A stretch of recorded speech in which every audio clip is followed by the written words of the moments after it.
For today's ganap mga inday, kami nga ay nag-decide na lang na mag-Mall of Asia. Dahil sa dami naming plano na na-drawing lang, ayun, sa wakas na tuloy kahit dito sa malapit lang. Para sa mga matatagal na nga po dyan na hindi nakakapag-Mall of Asia, may tips ako para sa inyo mga B.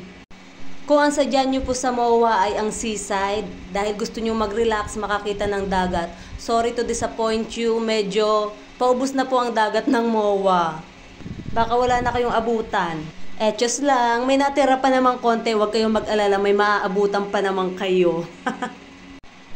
Pero may sikat ngayon na atraksyon sa Mall of Asia. Ito ay ang tinatawag nilang MOA Sky.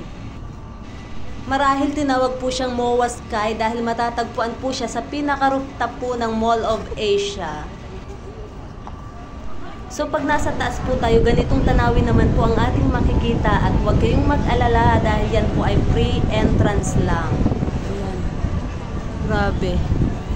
Mauubos na ang dagat ng Pilipinas. Gagawin na yatang subdivision.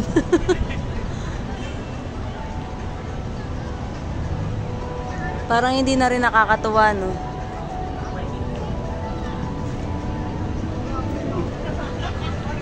Mga building yan gagawin.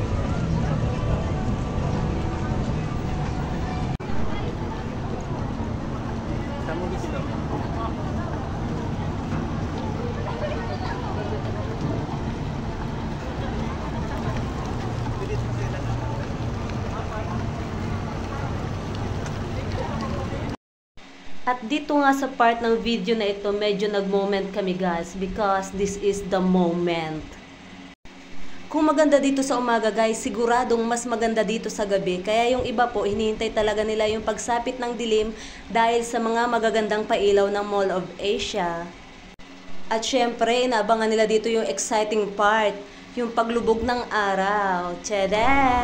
Para maganda rin mag-parasail sa gabi. Kaya mga inday, kung naisipan yung gumala at wala naman kayong sapat na budget, medyo kapos, mag-Mall of Asia na lang kayo. Tiyak naman na mag-i-enjoy kayo kahit may mga kasama kayong chikiting dahil marami sila ditong pwedeng pasyala ng mga bata. At ang pinaka-highlights nga ng aming gala ay ang pagsakay sa Ferris wheel. Ayan na nga ang babaeng nakapula. Sumakay na siya. Oh, I'm not scared. Oh, then. I'm not scared. Because I love high places. Talaga sa English na to eh.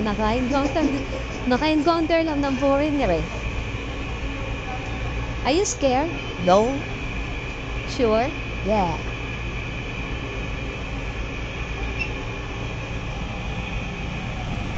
Dito sa part na to guys, nasa tuktok na po kami. At sinasabi ko sa inyo, hindi ako natatakot. Hindi ako kinakabahan. Hindi talaga. Yes, dahil wala akong takot sa mga matataas na lugar. Exciting para sa akin pag nasa taas ako.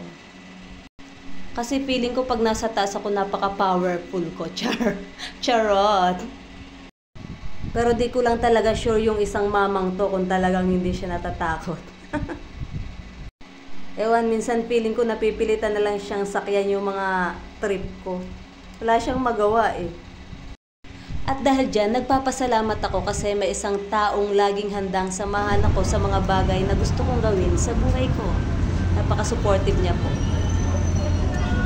At hanggang dito na lamang. Maraming salamat sa panonood.